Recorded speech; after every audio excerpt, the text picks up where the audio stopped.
Good evening, ladies and gentlemen. Thank you for joining us for another episode of America in Black and White. My name is Charles King, and I am your host.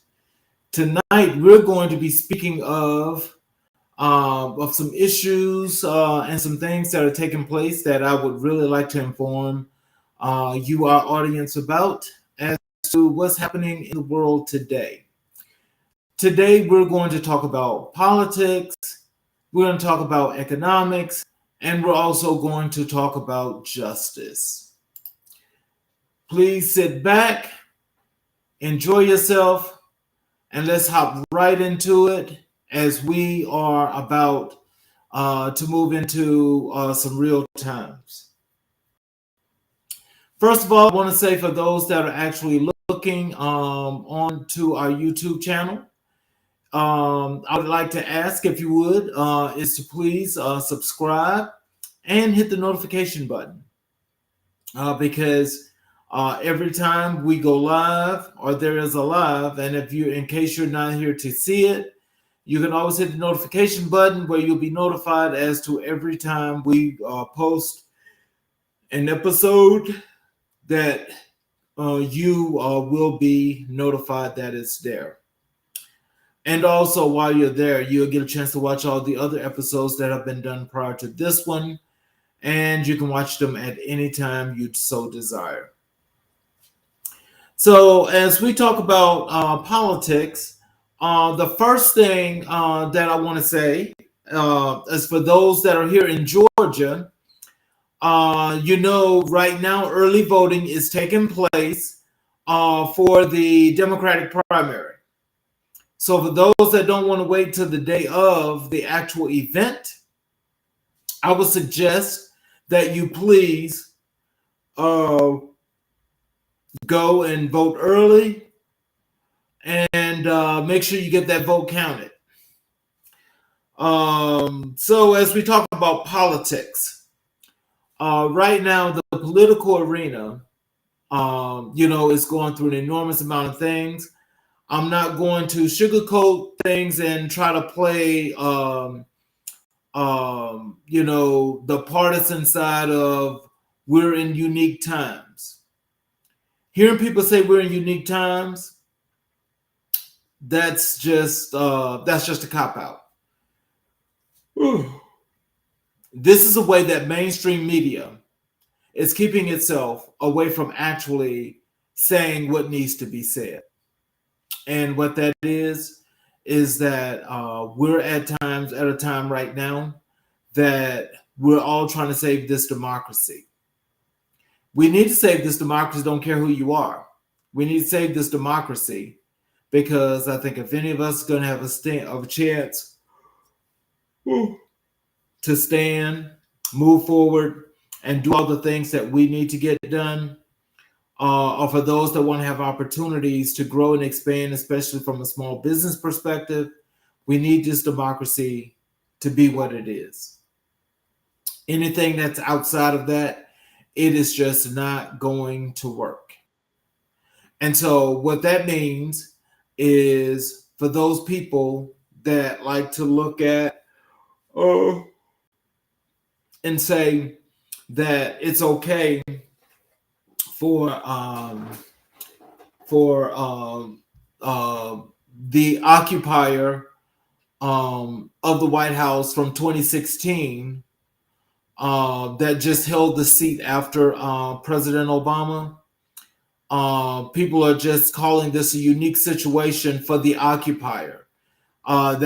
We haven't had a president up until 2020. And 2020 is when Joe Biden was elected president, thanks to the state of Pennsylvania, the city of Philadelphia. Philadelphia gave us President Biden, and President Biden has tried to do some things, but he's got some issues of his own. But politics is like it has not been a partner to myself, which means that we have to come up with these different ways of actually making things work. work for us. And so how that's going to work is we all have to come together and we have to come up with an agenda that's going to push us over the top. So with that being said, we're going to start with politics. And I want to start with this article that was published 2 days ago. And this is an article that's talking about a situation that transpired in Wisconsin. This article right here. And in this article, it talks about the Wisconsin Ethics Commission saying that the Trump PAC, committed campaign fund violations and they are recommending felony charges. Now, let's talk about that. And when we talk about politics, now we know that when you're dealing with public money, public funding, that there's a way that this is supposed to be handled. And that's also a way that these funds have to be counted, because you have to send reporting in to show that you're not misappropriating or abusing these public monies.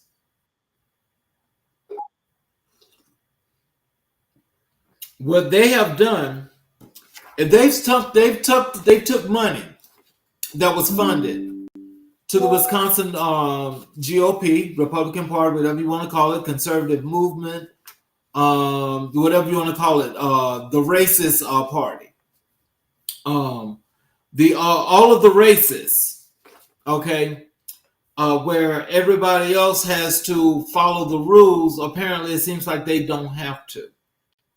So what they have done is they have taken a slew of money, and they've used this in ways that they're not supposed to. Well, what you have to find out is that this is also looked at as being taken up. This case is being taken up by the special counsel. He's looking at it, at least, Mr. Jack Smith. And so what has happened is that they've taken this money, and they're taking this money to pay bills and buy just different things. They're doing all this stuff. But the person that's benefiting from this is the occupier of the White House of 2016. And so the thing is that he's raising his hand, whereas so saying he has nothing to do with this, when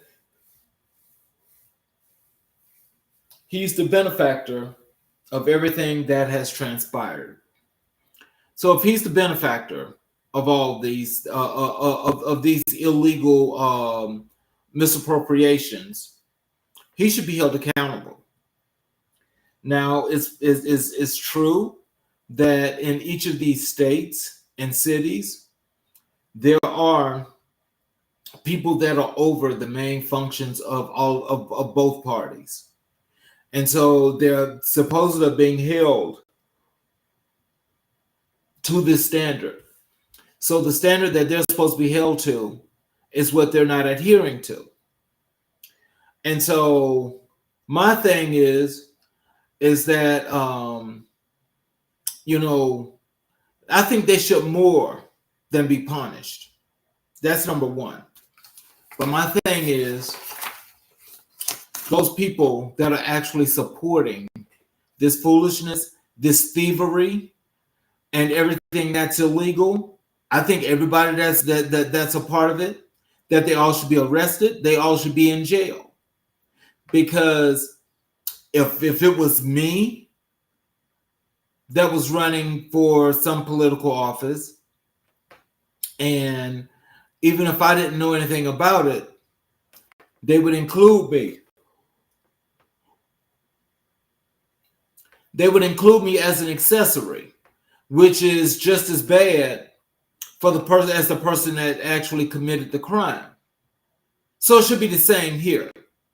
But as we all know, that the occupier of 2016 has he has been having given these opportunities of trying to extend all the various things that he has done wrong politically. That's from a legal perspective. So my thing is, if he's able to do this, why is it no one else can? Nobody's been able to tell me, because what has actually transpired is Trump is just getting away with any and everything he feels like he can do. And so every time you look, they're crying and complaining about somebody else, but not thinking about the things that they're doing.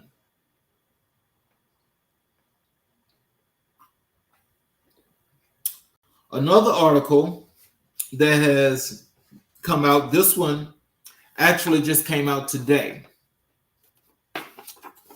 This one just came out today.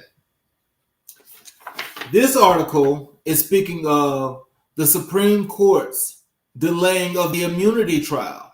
It's for bad news, is what experts are saying. Now, it's a fact that Jack Smith has filed a motion, for Trump, that there's no immunity for him. The District Court of Washington, D.C. has also upheld that and stated, written it as plain as possible, so that the Supreme Court don't have to even look at this. But they're sitting there and they're playing with this. They're playing politics with this. So see, this is both politics and justice. And so we're trying to get the real deal here on both sides.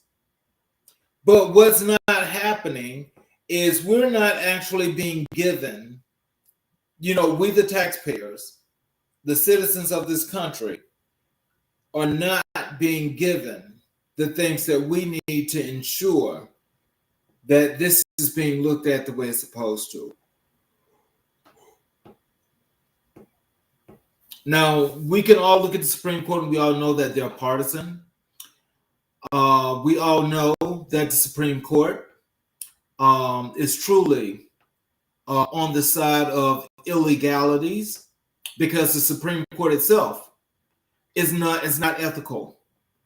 If they were ethical, then there are a whole bunch of things that some of the justices, I won't call them out by name, but some of the justices would have recused themselves from several things that they're done. As a matter of fact, it's 4 of them that's on the court that should be recused, or they should be excused from the court, period. Because they've committed more violations than you can ever violate. But here they are, they're denying the public, they're denying the people of the United States the right to get this case moving, having this criminal prosecuted, having this criminal locked behind bars, and letting this criminal know that he is not special. But, as I say, this is an article that plays on both sides. It plays for both political and justice. The political perspective is that the justices that are on the court are on the conservative side. They're biased. They're playing as though if they're actually listening or looking at these cases in a real manner, when they're really not. Now, I will say the other 3 that are on the liberal side of this, they've made concerted efforts, to show that, they're on the side of law. And this is what they want. when they look at the cases, it's what they want, but also they look at them through a clear lens. Now, I can say for somebody that look like me, justice is always not blind. But in this case, where we all know how this should actually turn out and the things that they should be doing on the Supreme Court, they're not doing their job. They're not doing their job. Because if I was a billionaire and I bought me a justice, I would be happy too. Because if I bought you, then that means that you're only going to do what I tell you to do. So if I tell you to delay, if I tell you not to look, or if I tell you that I don't want to see this period come this far, then that's what they will do, which is not the way justice is supposed to be working. So we got two ethical violations on two different ways, or two different industries, or two different factions of the spectrum, where we look at politics and we look at justice. Justice is supposed to be served. Justice is supposed to be, it's not supposed to be partisan. It's supposed to be just very objective to what's happening and strictly cover the letters of the law. Now, the thing is, when we look at this case right here, Washington, D.C., when those terrorists attacked the Capitol and threatened the Congress people and told them that they were going to kill them, that includes the ones in the Senate. These were the people of the occupier. The occupier actually led an insurrection, is now facing charges in D.C., and the Supreme Court is holding up the case. Now, it's all understood that even in knowing just how proof positive this case is, they're doing everything in their powers to screw it up. Why? Why is this? Why is it that for justice and what it's supposed to be about, that it's not justice? I mean, I'm trying to understand why is that?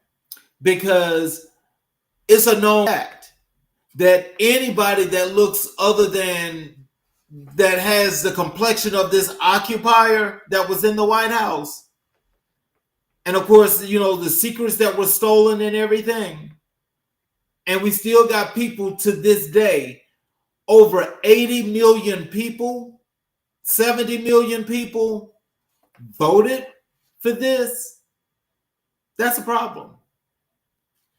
But I tell you this, when I think the American people can finally put their head down, not their head downs, but lift their heads up and be proof positive and factual that there is going to be a change, then that's when, things are going to get right. Other than that, it's not going to happen. So I say, let Judge Chuckin get her case. Let Jack Smith do his prosecution. And let's see what the jury says. The thing is, the occupier already knows that if he is forced by the prosecution to put him on the stand, not that he's going to lose already, but what it's going to do is it's going to put him in a position that he knows that he's dead on arrival. He's dead on arrival. And the way it's boxed in and the way the case is set up, he's going to have no choice but to take the stand. I say let him take the stand, let him get persecuted on the stand, and let him do his time behind bars like real criminals do. Let's not play this game about his age. His age comes into play now, where people are sitting there talking about Biden's age when this criminal is just 3 years younger than Biden. So if he's just 3 years younger than Biden, his age is just as bad, right? But some people still think that he should be president of the United States. For me, I don't think anybody that's over the age of 80 should even think about running in the White House. That's just me, period. But I know that despite that, if I want there to be a democracy, there's no way I'm voting for Trump. I can tell you that. I will never vote for Trump. I will never vote for Donald Trump. I will never vote for a racist. I will never vote for a terrorist. I will never vote for a thief. I will never vote for someone that actually should be brought up on real serious charges of stealing documents that have secrets in them. No, I would never do that.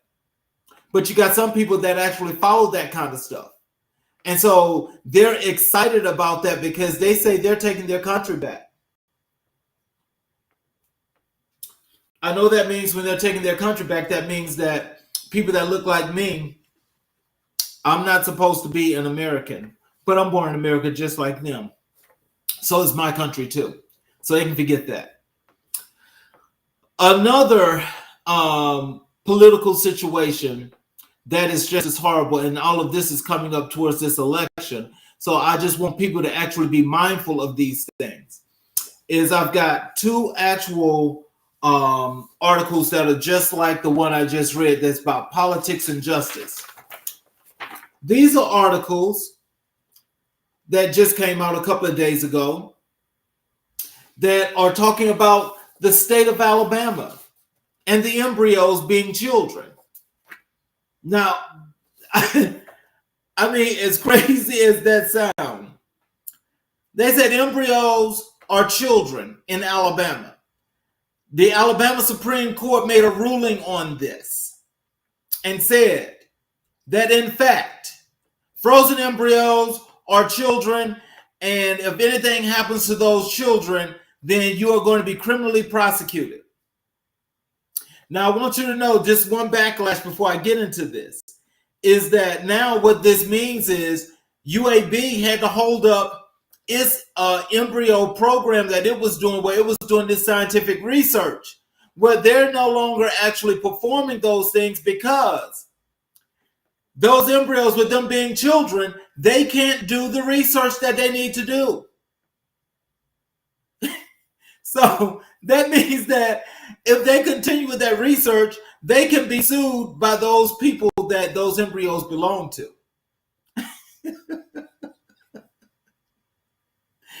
This is so smart, but so stupid. Because now I'm going to tell you, I was born and raised in Alabama.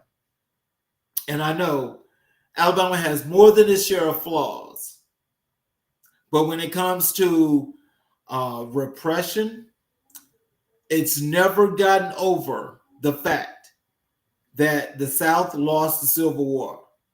Damn it, get over it. Because you want to say Jefferson Davis was the president of the South when we had the president of the United States as well. Ooh.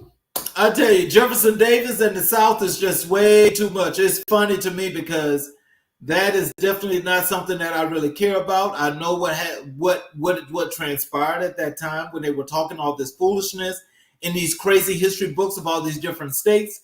But I can tell you that's totally irrelevant to me. But what that told me is that racism will never leave this country.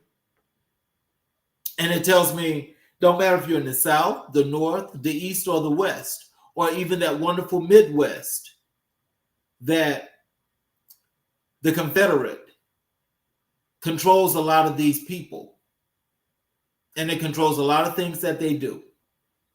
I just say it's one of those things that don't control me. Because the truth is the truth regardless of the case. If you're a racist, you're a racist. If you were a slave owner, you're a racist.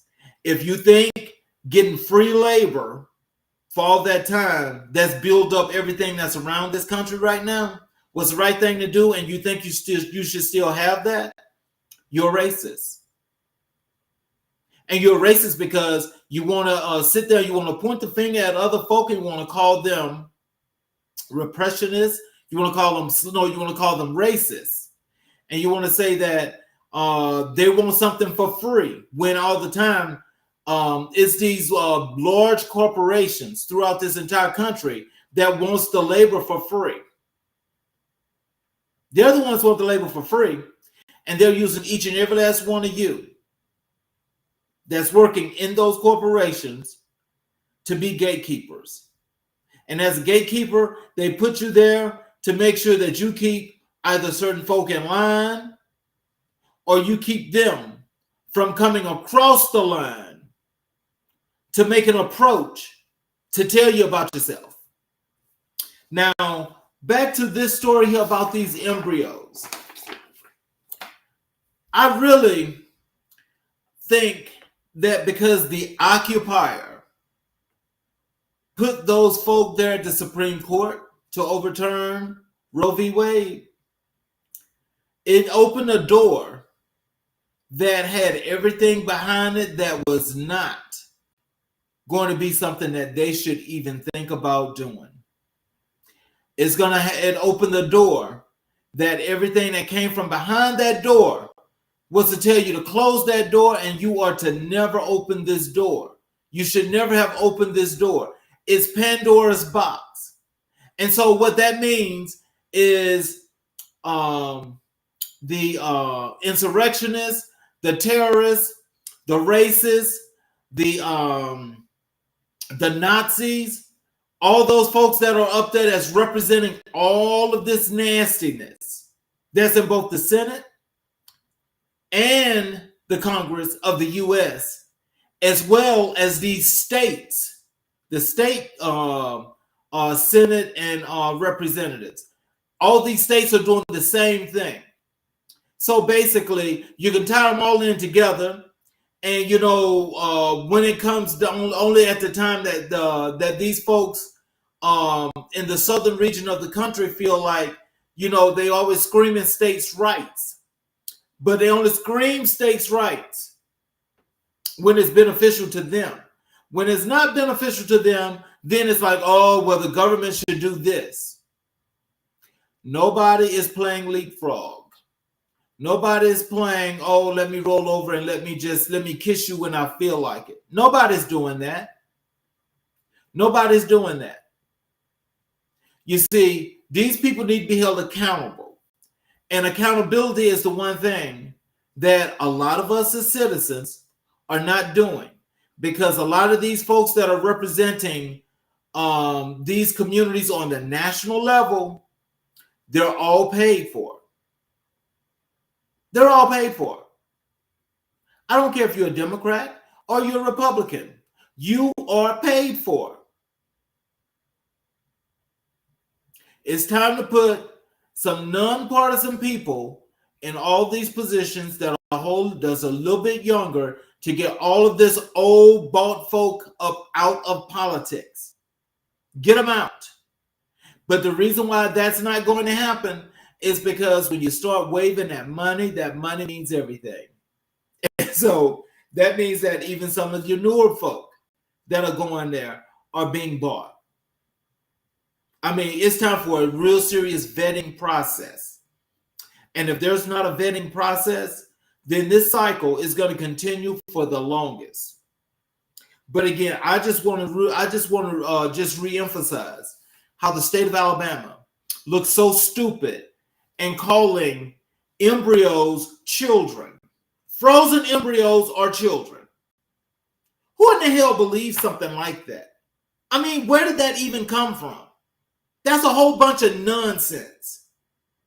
That kind of nonsense is what gets into the minds of those that are afraid in the brain, that are missing several circuits, that start to hear this one thing and saying that people are killing children when that's not even the case. I'm sure we can all remember back in 2016 when the Occupier was running against Hillary Clinton, and they made up that story about the folk being in the pizza place eating children. And they had this idiot go into this pizza place and shoot it up and kill innocent people that had no idea what this person was even thinking or where that story even came from, because it was all false. And those people that put put that bad story out weren't even held accountable for that. But yet and still, if there was somebody in the general public that actually put something out that made the national press like that, saying that, okay, just naming somebody and saying that they're killing people, the FBI would be there to arrest them in a second. But those folks up there in the Congress and the Senate, that is the U.S. Congress and Senate, that are putting out these lies, they're not being held accountable. Why are they separate? Why is the Occupier of 2016, why is he not being held accountable? The reason why it's not being held accountable is because all of them that's on that national level, they're all on the same playing field, regardless of the case. And we, the people, need to hold all of them accountable, which means we need to get each and every last one of them out of there, because they're not doing any of us any good. Because people that are spreading these kind of lies, and you got the media, you got media such as Fox News that can continue to spread these lies and have these people put these kind of lies out and put this out where they pass it and make it legal to say that women can't have abortions. How in the hell can a woman not control her body? I want to know how many of you think that some old 70, 60, 75, 80-year-old man needs to be all up in a woman's vagina telling her that she can't have an abortion, she's having sex and she's pregnant, so she got to have a baby. But he don't have the vasectomy. He don't have to have a vasectomy, and we can provide him with as much Viagra as possible to make sure that he can produce babies. Something's telling me that what's wrong with this story is that something's wrong with these identifiers of these old men that's hanging around the Congress and the Senate. We need to find out what's going on in those states. South Carolina. We need to find out what's going on over there. Here in Georgia, Louisiana, Mississippi, and Tennessee. We need to find out what's going on there. Because apparently those men know more about a woman's body than she do, supposedly, quote unquote. And I want to know, what's that about? How can that possibly be? I mean, unless you're hiding something that we don't know. So let's ask that question. But nobody seems to want to ask that question. But you want to persecute a woman and tell her that her vagina belongs to you. Oof. Boy, I tell you. Ladies, I got two stories here to talk about when it comes to politics and economics. Yeah. This story right here. This one is the most saddest story that I could ever even want to talk about. And this is about somebody that looks just like me. Now, South Carolina, if you all remember, this past weekend, the Occupier of 2016 won the South Carolina primary over his former governor. And it was at that acceptance of him winning that there was a line, a slew of black men that they call the black conservatives that supposed to, quote unquote, represent all black men, which is false and is a lie, stating that they were black men are for Trump. Now, when I look at this is you see, that's Byron Donald right there. He's the congressman from Florida. He is the one congressman that could not talk to the young lady that did the 1619 project because he was caught in a lie, and he did not want her to make him look like an idiot. But he could sit there like all the rest of those black men that were on that stage.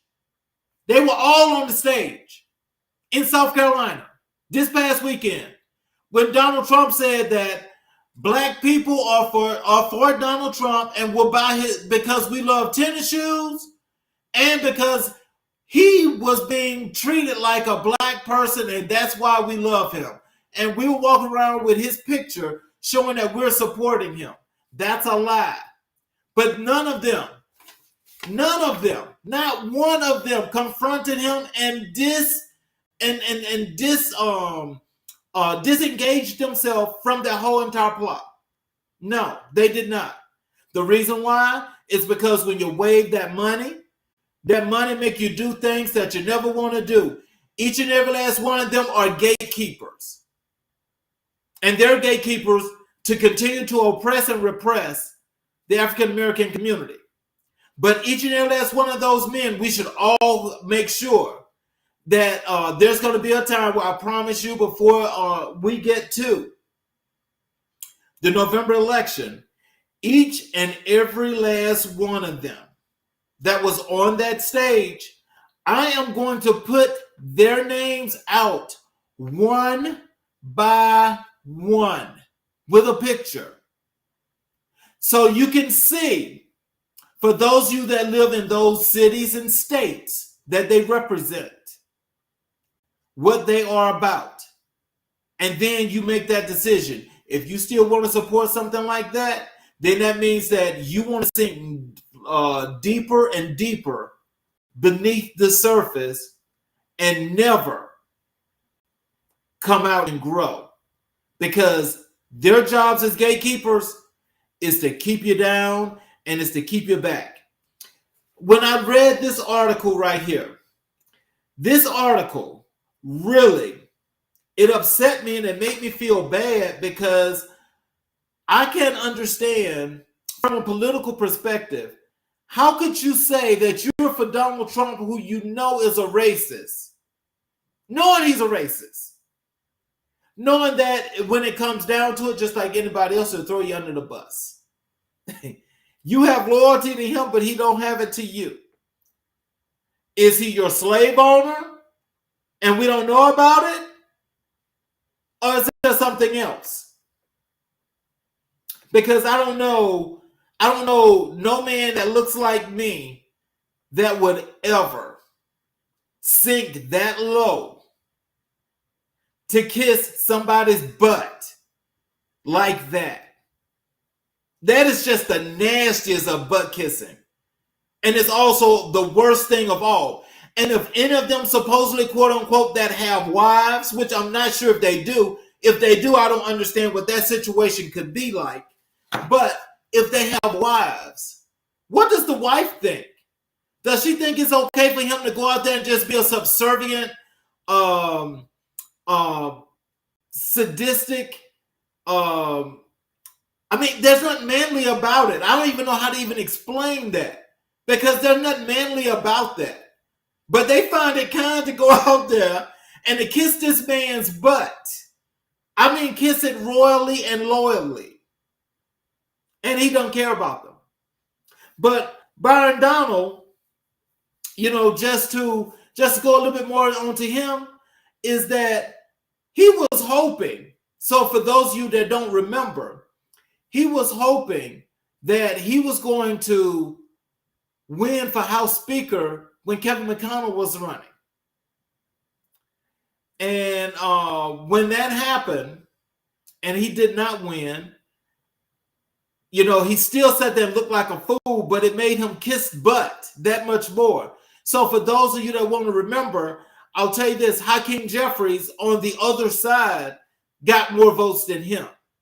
Hakeem Jeffries on the other side got more votes than Kevin got before they finally had folk to break down to make him House Speaker before he lost it in less than a year. So now, they've got this evangelical Christian, is that what they call him? which again is another faction of the racist party, which does not resonate with most folks. Because I know people that I know, we're like religious and we're not religious. I mean, we're spiritual, and we're not about that religion crap because that's a cult, and it's a dangerous cult. I don't support it. My spirituality is good for me. I don't need to go and sit up in nobody's church so they can tell me that they can control me and tell me what to do. I don't need somebody to feed me no false prophecy from back in the 1800s that was written by some evil, demonic, sadistic individual that said that this is the holy book and got people following it. Yeah, I said that. But it doesn't take away from my spirituality because I know that there's a higher being, but I don't have to follow it like that. Ain't nobody buying me, and ain't nobody telling me that I have to follow this doctrine. Ain't nobody telling me that it's okay for me to sell people's children and to abuse little boys and women under religious standards and nothing happens and you can just buy your way out. That's what's happening with all this religion. That's what's happening with that. And it's amazing that people still are not willing to do what they need to do to get their minds clear and free of that. That's what's keeping you enslaved. And we got this story here, which is also dealing with politics and economics. This is the picture of the governor of Iowa. Yes, that's who this is. And what has happened here is under federal funds, they just put up a brand new complex in one of the second largest city there in Iowa.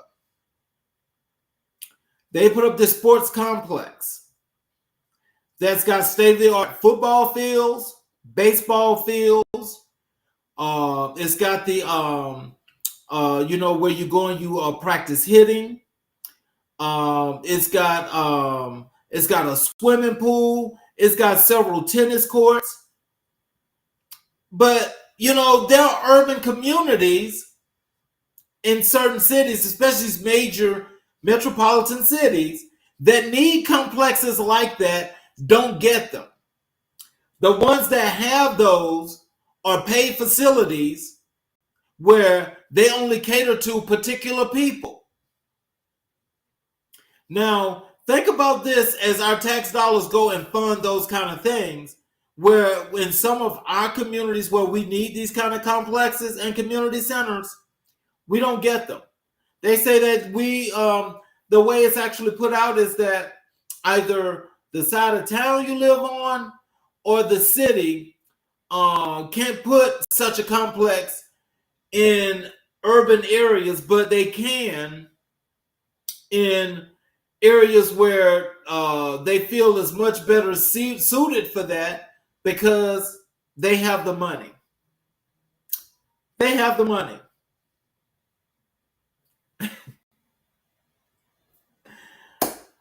I tell you, it's amazing that, when we talk about these things, how this is happening. Now, when I talk about this justice, let me just tell you this, because this is the real justice. I've got two articles here. Y'all recognize that lady there? That's Letitia James. Letitia James is the AG for Manhattan. Let me tell you something. This woman is making justice happen because the occupier has to pay so much money to the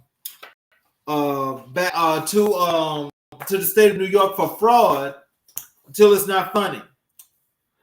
Okay, he has to pay back more than $400 million, which he does not have. And so if he doesn't come up with this money, even though he just filed yesterday, he just filed his appeal. Well, his appeal is going and there's no stay because every day He's accumulating over $100,000 in interest on this ruling every day. Every day. Letitia James is going to make sure that he either pays this money or she's going to start seizing assets. Now, that is going to be wonderful to see just how good this turns out to be. And the reason why I say that is because that is a form of justice. That's a form of justice. But you see, the thing that I'm seeing that's really ugly about this is that there's no justice unless you see a woman like her holding him responsible or other parties responsible, regardless of the case. So it doesn't matter about talking about some you have status. Status means nothing. Justice is justice. And that's what she's talking about. So she's going to make him be accountable for what he's done. Now, I'm just trying to figure out why is it that he's not, that he thinks, shall I say, that he's going to be able to pull the wool over the eyes of somebody else. Now, it came back to, from even with the rape case with E. Jean Carroll. There's interest onto that as well. And the thing that's so wonderful is that he wanted to declare bankruptcy, but he can't bankrupt either of those two cases. And he can't bankrupt them because they're civil cases. So his ass should be held accountable. So I want to see that. Yes, that's very positive for me. That's something to pass out so people can understand that in this situation, and notice I said this situation, there's some accountability. It doesn't happen all the time. If there was 20 cases, this is the one criminal that's going to be held accountable. So you can get 1 out of 20. But if it was 20 black men, believe me, they hold your ass accountable. But at any rate, and just talking about this, the good thing is this is where you can see a good part of the justice system working to where him being held accountable for the things that he has done is a necessity that this happens. This is not about, let me just make an example of. No, this criminal has been doing this for the longest. He's been doing this for the longest. Now, they went back and looked at books for over 20 years and see that he's been doing this. But I say this, just as he's being held accountable, I think that particular bank, and I'm not going to say their name because they knew that them documents had to be fraudulent because they thought it was cool to continuously to loan him money when no other bank would because of the fraud. Now, they should be a part of what he's going through. I do believe that. And when I say that, I mean that. It should be held accountable. Now, there's another case for justice where when I talked about the occupier and his classified documents case, this just came out today. The judge that he put on the circuit court down there in West Palm Beach. This woman has done everything unethical as possible, and she's still making bad decisions and making bad rulings. Where I think now it's time for the 11th Circuit to just come in and just totally get her off the case. Because if the 11th Circuit don't come in and get her off this case, this man will never face charges because he's trying to even get, even though he's already got those documents with the names of the folk that's going to be testifying against him, he's trying to learn of the new folk. And she actually was at a point where she almost allowed that to happen. My thing is this. If you're going to talk about justice not being blind, I suggest y'all do what's necessary to make sure that she's not blind. Because if not, we got more problems. And then, and just speaking of that, because of what's happening there in Mar-a-Lago, how about this case right here? This right here, that's Justice Clarence Thomas and the attorney of the young lady that stated she hate black people. Now, Clarence Thomas is black, but she hate black people. He hired her because, again, she don't hate him as a black person, but she hate all the black people that's beneath him, as they call it. So that means that she hate people that look like me. She hate me because I'm not in the limelight. I'm not stealing money like all the rest of them are. Nobody's paying me to make somebody's life miserable. So I'm one of those people that she hate. So he hired her to represent him, is what he did. And so what this is showing is that when this young lady did this, and when they have what's called their little meeting circle or their little circle of folk that's within this cult or this culture that they have of the things that they do, it's going to continue. Oh, and by the way, her name is Crystal Clanton. That's Clanton. Look her up. Look up Crystal Clanton. That's with a C. And you'll see she is the young lady that says how she hates black people. And I think you'll probably be surprised when you see who she is and what her ethnicity is. And you'll see that it's got to be pretty shocking.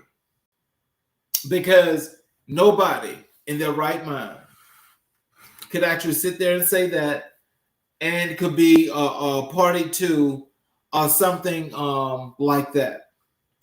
The last thing that I'm not going to get a chance to cover much of, but I will get a chance to cover this through another show, maybe even tomorrow or the next day.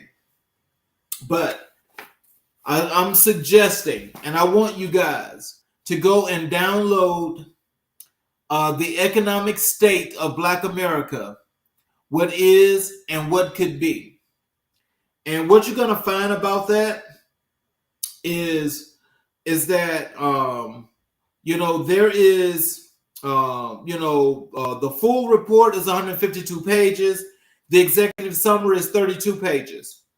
The purpose of this is to tell you, and when you look at your state, for your state and what's actually happening, where it goes into occupation, wages, tells you these low-end jobs, what black folks make up of the labor force, tells you how that money is being spent.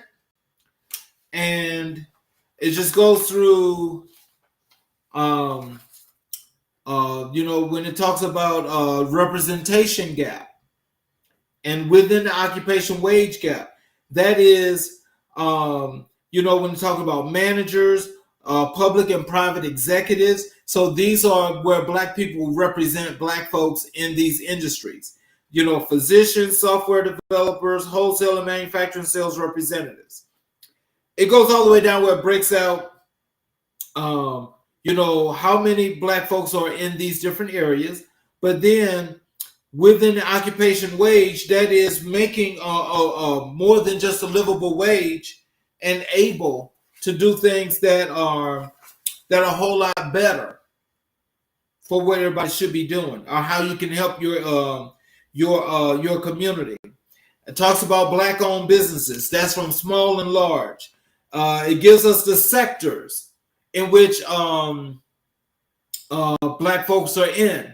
That is, from wholesale to retail, construction, manufacturing, professional, and scientific. It breaks all of that down. That's what this does, this report. I'm telling you, I want you guys to get this, and I've actually I need to do a whole show on this because I really I want people to understand the state of the economics in Black America. So again, I really would like to have anybody that's out there listening to the show, and if I've said anything that you feel was wrong or off kiltered, or if you think I missed anything, I need you to please come back to the show and tell me about it. Send me a message. Let me know that you'd like to be on the show. We can discuss this. We can debate it, and we can go from talk about whatever you like to talk about. I want you on the show because it's something that people should actually get the opportunity to see just how so many people are not willing and able to hold people accountable, but then also hold themselves accountable and know that the Black community is no longer going to be a punching bag. As long as this platform is here, we will not be a punching bag. You will not be using Black folk for your game, your sport, your anything. Because every time something happens, we're going to call it out. And the embetterments of all these communities that's around this country, we are going to build them, and we are going to be as strong as ever here in these next 5 years, and that's a promise. So you all have a great evening. Enjoy yourself. I hope to see you guys for tomorrow's show. And I want to thank you guys, for spending this time. Have a great evening. See you for tomorrow's show. Good night.